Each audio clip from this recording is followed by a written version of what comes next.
अब नीतीश कुमार की बात कर लेते हैं। नीतीश कुमार लालू प्रसाद यादव के साथ ही थे, उनके मंत्रिमंडल में उनके साथी थे। उनके भ्रष्टाचार और परिवारवाद के विरोध में नीतीश कुमार जॉर्ज फर्नांडिस के नेतृत्व में जनता दल से बाहर निकले। पहले समता पार्टी बनाई थी, ये जनता दल यूनाइटेड तो बाद में बना। समता पार्टी बनाई, 94 में ये लोग निकल गए थे। 95 का विधानसभा चुनाव लड़े और नीतीश कुमार की पार्टी को सिर्फ 6 सीटें मिली, 6 विधायक जीते।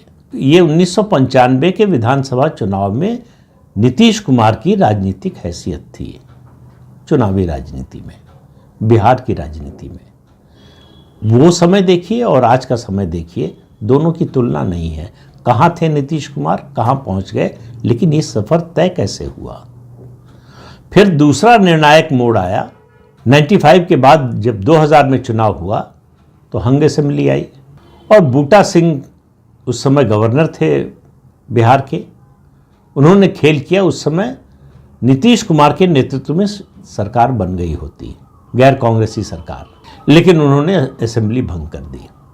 उस समय 2000 में और फिर 2005 में, खास तौर से 2005 के चुनाव में बीजेपी ने नीतीश कुमार को मुख्यमंत्री पद के उम्मीदवार के रूप में घोषित करने का फैसला किया। जॉर्ज फर्नांडिस, अटल बिहारी वाजपेयी, लाल कृष्ण आडवाणी इन लोगों को मनाते रहे कि ये मत कीजिए। अगर आपने नीतीश कुमार को नेतृत्व सौंपा, उनको मुख्यमंत्री बनाया, तो बाद में आपको पछताना पड़ेगा।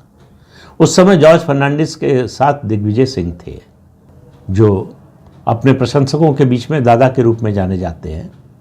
केंद्र में मंत्री भी रहे अटल बिहारी वाजपेयी की सरकार में, सांसद रहे बांका से, वो भी उनके साथ थे। पार्टी के अंदर ही एक गुट था जो नहीं चाहता था कि नीतीश कुमार मुख्यमंत्री बने या मुख्यमंत्री पद के उम्मीदवार बने। लेकिन 1988 में जॉर्ज फर्नांडिस नहीं माने और 2005 में जॉर्ज फर्नांडिस बीजेपी के नेताओं को नहीं मना पाए।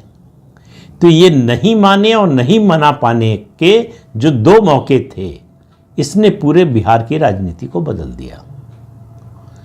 बड़ी कोशिश की इन लोगों ने फिर कि कम से कम सार्वजनिक रूप से चुनाव से पहले इसकी घोषणा न हो। ये भी याद रखिए कि जब मुख्यमंत्री पद के उम्मीदवार के रूप में नीतीश कुमार का नाम तय करने का फैसला किया बीजेपी ने, तो उस समय बिहार में बीजेपी बड़ी पार्टी थी। जब 2000 में बनाया, तब तक विभाजन नहीं हुआ था बिहार का,